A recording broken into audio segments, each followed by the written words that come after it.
Assalamu alaikum wa rahmatullahi wa barakatuh, aux communautés bien-aimées. Avant de commencer, fermons un instant les yeux et invoquons Allah. Ô Allah, ouvre nos cœurs à ta parole, éclaire nos âmes et fais de ce rappel une cause de guidance et de retour sincère vers toi.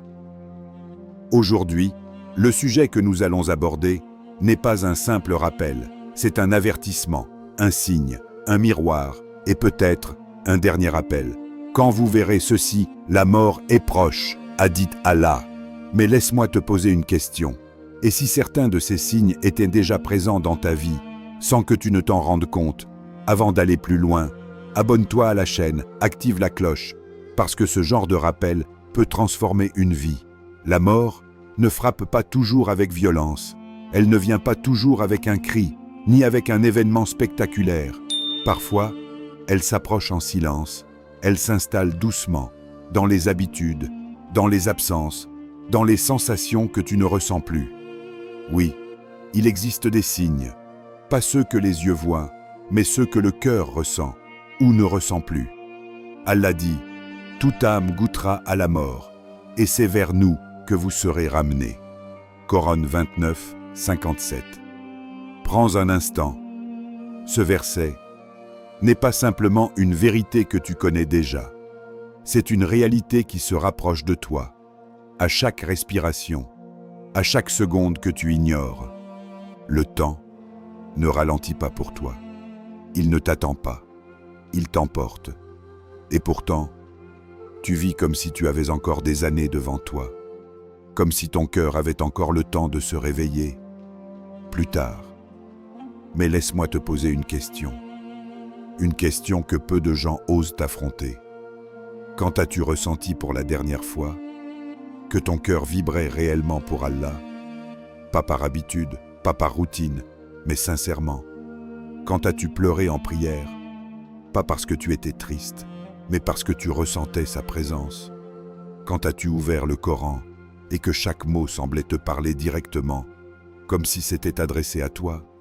Ou bien, est-ce que la prière est devenue un poids, un geste automatique, sans âme? Est-ce que tu récites sans ressentir? Tu écoutes sans être touché?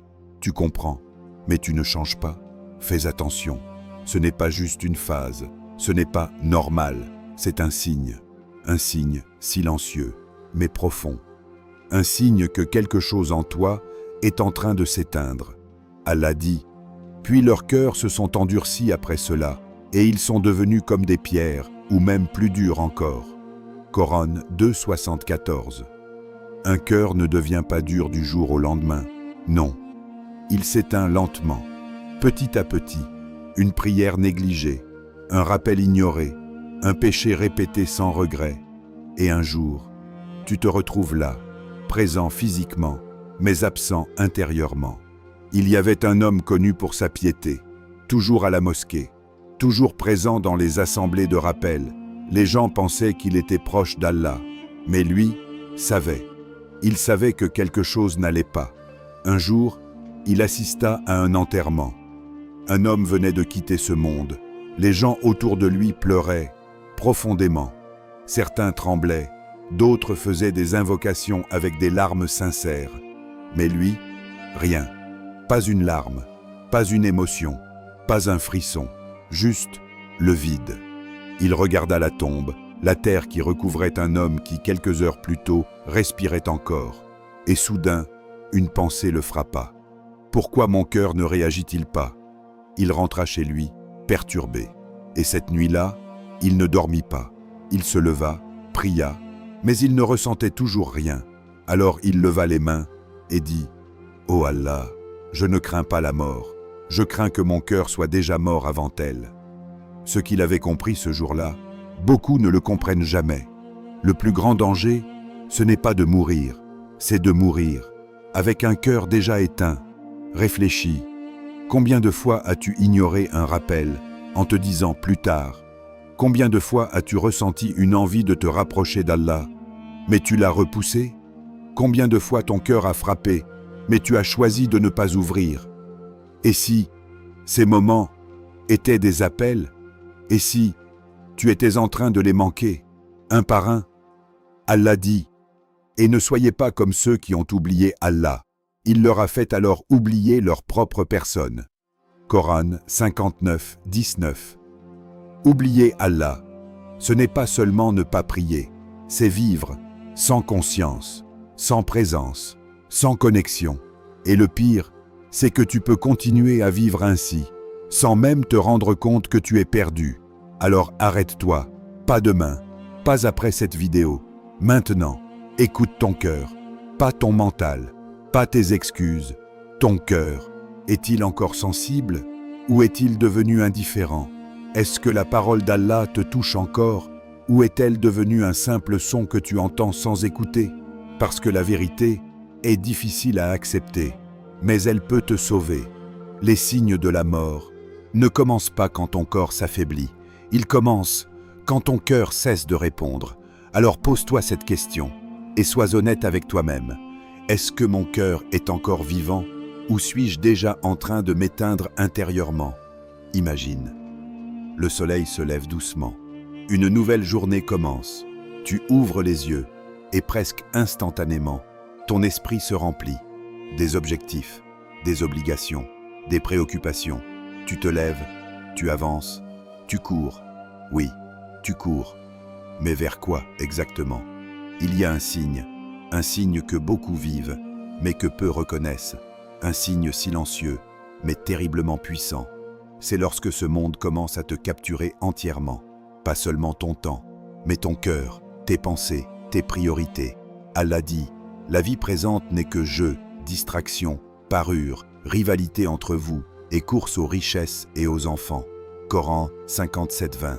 Regarde la précision de ce verset. Jeu, distraction, parure, rivalité, course. Comme si Allah décrivait exactement ce que tu vis aujourd'hui. Tu te lèves pour travailler, tu travailles pour gagner, tu gagnes pour construire, tu construis pour impressionner, et tu continues, encore et encore, sans pause, sans recul, sans te demander pourquoi. Les jours passent, puis les semaines, puis les années, et tu ne t'en rends même pas compte, parce que tu es occupé, toujours occupé. Mais laisse-moi te poser une question. Quand as-tu pris du temps pour ton âme, comme tu en prends pour ta vie? Quand as-tu investi dans ton au-delà, comme tu investis dans ton confort ici-bas? Ou bien, est-ce que tu fais partie de ceux qui disent « Je m'occuperai de ma religion plus tard, quand j'aurai réussi, quand j'aurai du temps ». Mais dis-moi, qui t'a garanti que ce plus tard existe? Il y avait un homme que tout le monde enviait, une grande maison, des voitures luxueuses, une réussite que beaucoup admiraient. Il avait tout, ou du moins, c'est ce que les gens pensaient, parce que derrière cette réussite, il y avait une autre réalité. Il n'avait jamais le temps, pas pour sa famille, pas pour son cœur, pas pour Allah. La prière était reportée, puis raccourcie, puis parfois oubliée. Mais il se disait, ce n'est qu'une phase, je reviendrai plus tard. Puis un jour, sans prévenir, il tomba malade.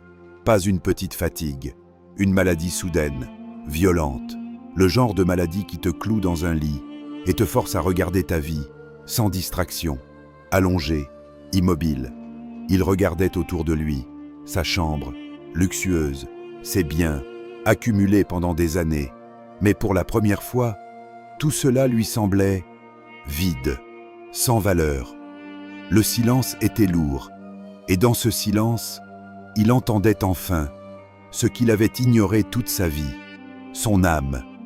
Il ferma les yeux, et des souvenirs défilèrent, les prières manquées, les rappels ignorés, les moments où Allah l'appelait et où lui ne répondait pas.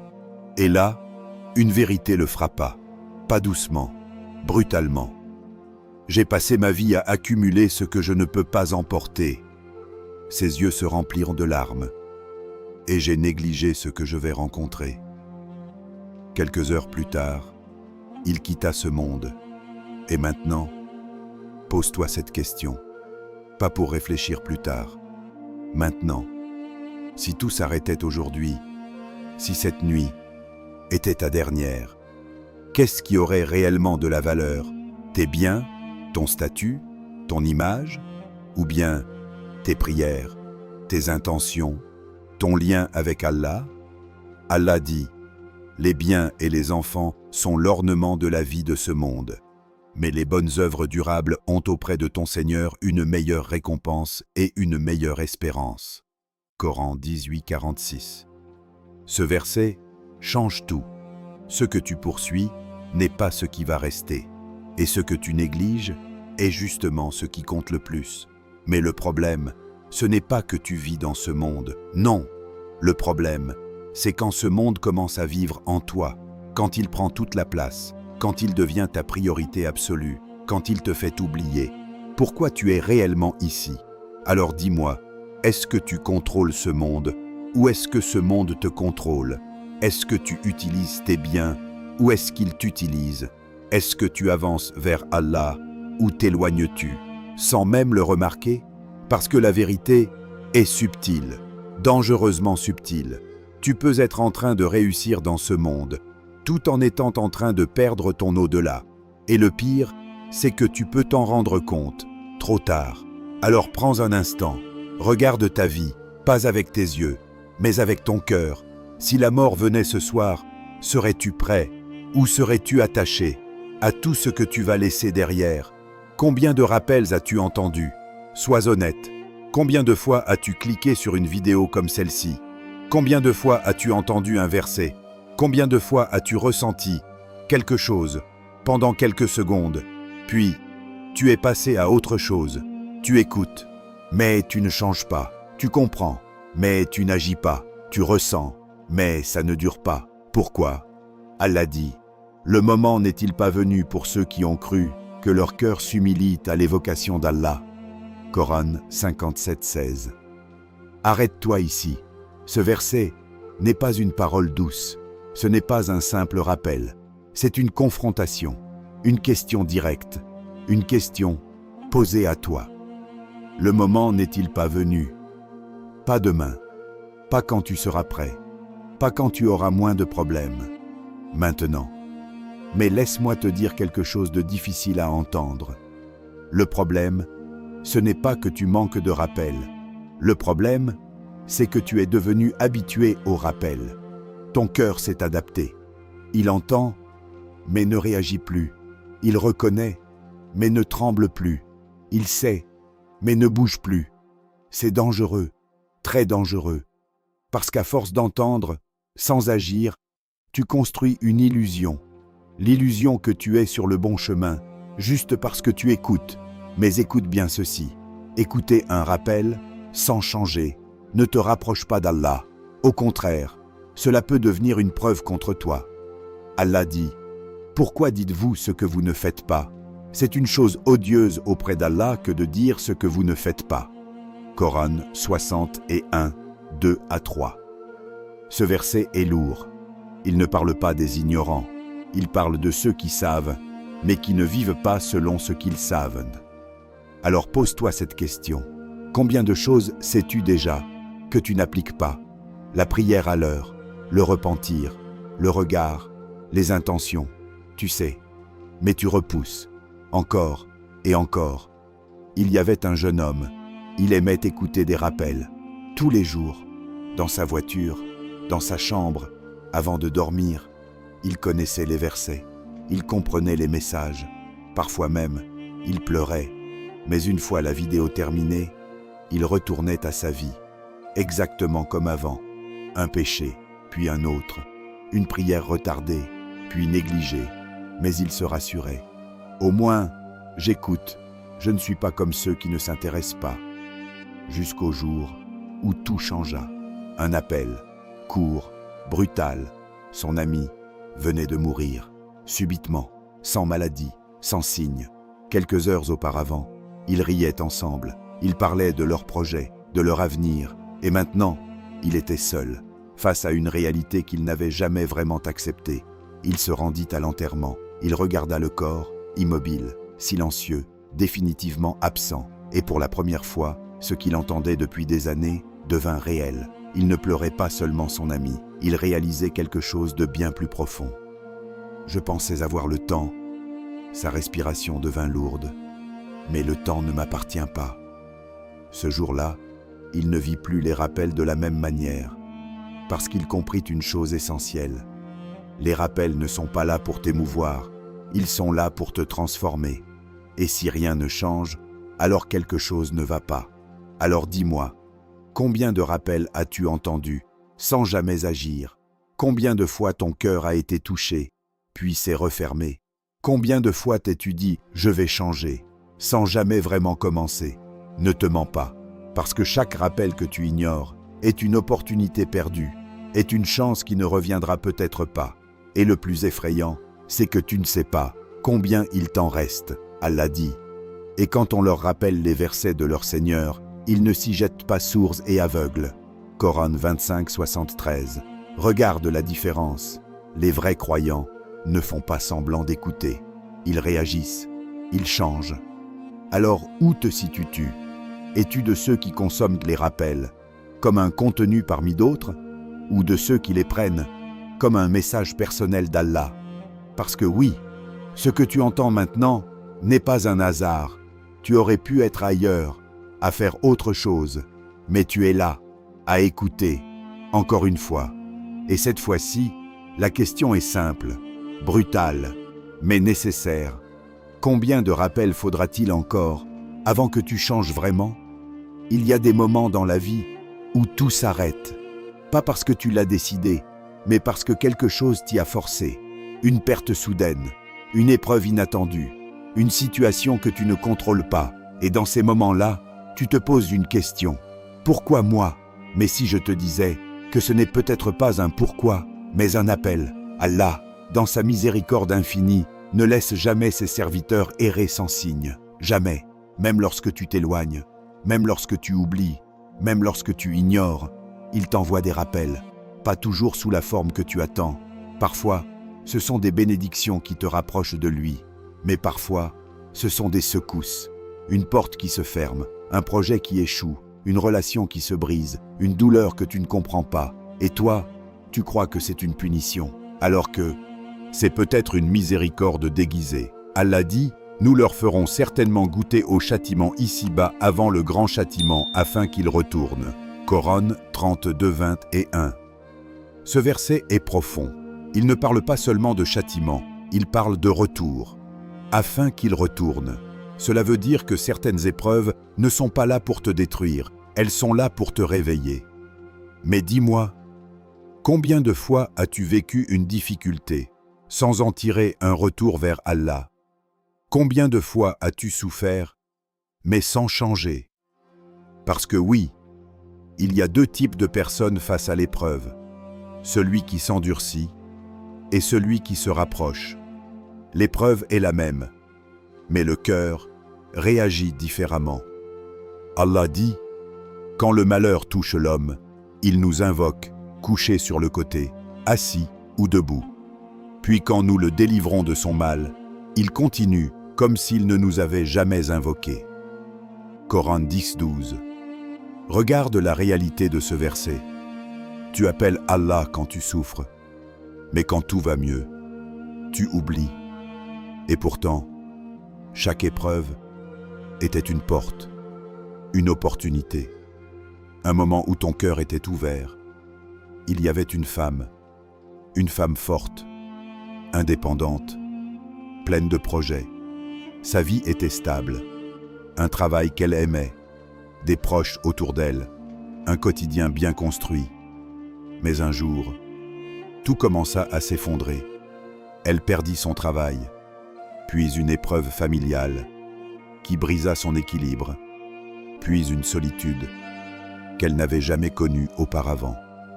Tout ce qui faisait sa stabilité disparut. Elle pleurait, souvent. Elle faisait des invocations, mais avec une incompréhension profonde. Pourquoi Allah m'a-t-il fait ça? Dans son cœur, elle pensait qu'elle avait été abandonnée. Les jours passaient, puis les mois, puis les années. Mais quelque chose changea, pas autour d'elle, en elle. Elle commença à prier, pas par obligation, mais par besoin. Elle parla à Allah, pas par habitude, mais par sincérité. Elle se leva la nuit, non pas parce qu'on lui avait dit, mais parce que son cœur cherchait une réponse, et petit à petit, elle trouva une paix qu'elle n'avait jamais connue auparavant. Des années plus tard, en regardant en arrière, elle pleura, mais cette fois, différemment. Je pensais qu'Allah m'avait brisé. Elle sourit. Mais en réalité, c'est là qu'il m'a sauvée. Parce que sans cette épreuve, elle ne serait jamais revenue. Comprends ceci. Certaines pertes sont des protections. Certaines douleurs sont des guidances. Certains effondrements sont des reconstructions. Mais seulement, si tu choisis de voir au-delà de la douleur, alors dis-moi, et si ce que tu vis en ce moment n'était pas contre toi, mais pour toi? Et si cette difficulté était un message que tu n'as pas encore compris? Et si cette situation était la dernière chance qu'Allah t'envoie pour revenir à lui?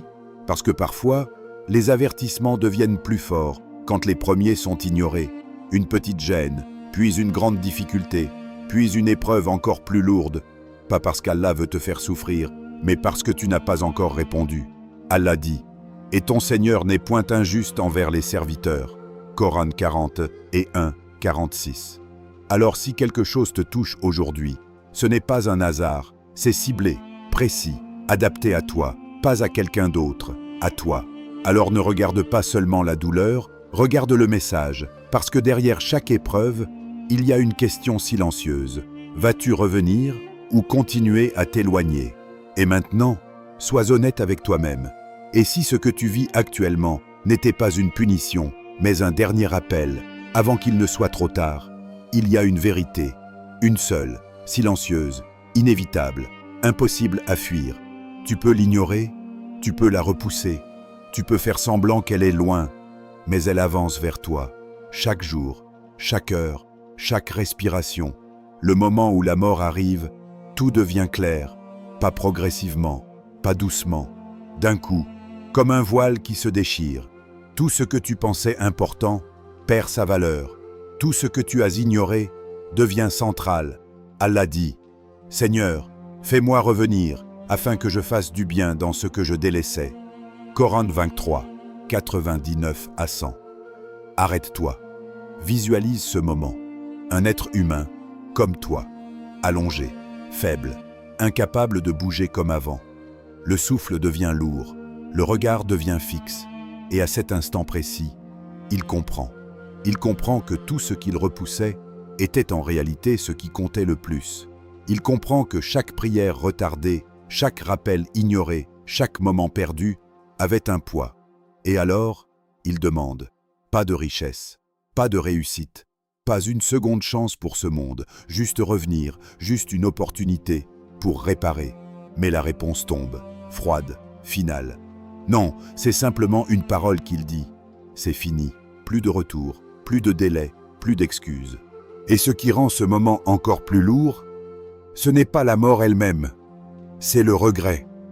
Un regret qui brûle, un regret qui consume, un regret sans solution. Un homme était sur son lit de mort. Autour de lui, le silence, sa famille, en larmes. Mais lui, il ne regardait personne. Ses yeux étaient fixés, quelque part, comme s'il voyait ce que les autres ne voyaient pas. Ses lèvres tremblaient, pas de cris, pas de panique, juste des mots, lents, brisés, une seule prière, une pause, un souffle difficile, juste une de plus. Ses yeux se remplirent de larmes, pas des larmes de peur, des larmes de regret, parce qu'à cet instant, il aurait tout donné, tout, pour un seul moment, une seule prosternation sincère, une seule invocation, une seule chance de dire « Oh Allah, pardonne-moi ». Mais c'était fini. Et toi, tu écoutes ça. Maintenant, tu respires normalement, ton cœur bat, tes mains peuvent bouger, tes yeux peuvent te lire. Tu es encore là. Mais laisse-moi te poser une question. Une question que peu de gens osent affronter. Et si ce moment arrivait plus tôt que prévu? Et si cette nuit était différente? Et si tu n'avais pas le temps de changer plus tard? Parce que la vérité, c'est que personne ne planifie sa mort. Elle ne prévient pas, elle ne négocie pas, elle ne retarde pas. Allah dit, quand leur terme arrive, ils ne peuvent ni le retarder d'une heure, ni l'avancer. Coran Sept 34. Alors dis-moi, pourquoi continues-tu à agir comme si tu contrôlais le temps? Pourquoi continues-tu à repousser ce que tu sais devoir faire? Je vais changer plus tard. Je vais me rapprocher bientôt. Je ne suis pas encore prêt. Mais dis-moi, qui t'a dit que tu allais atteindre ce plus tard? Chaque seconde que tu vis est une opportunité, pas une garantie. Et la différence entre celui qui regrette et celui qui réussit, c'est ce qu'il fait avant que ce moment n'arrive. Alors maintenant, pas demain, pas après. Maintenant, regarde-toi, pas ton apparence, pas ta vie extérieure, ton âme. Est-elle prête?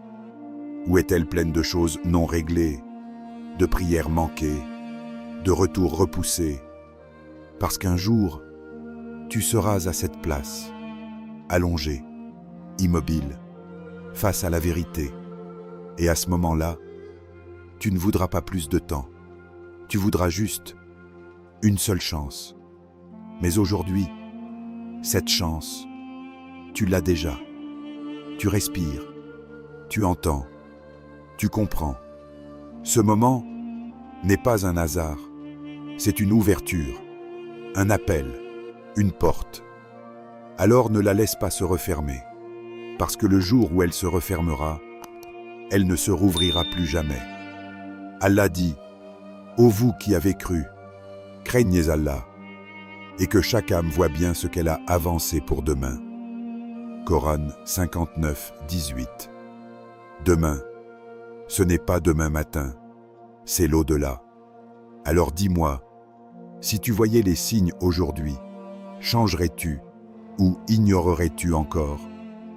Ô Allah, ne nous laisse pas mourir sans repentir, ne nous laisse pas vivre dans l'insouciance et fais de nos cœurs des cœurs vivants par ton rappel. Si ce rappel t'a touché, partage-le, parce que quelqu'un, quelque part, a peut-être besoin de ce message avant qu'il ne soit trop tard.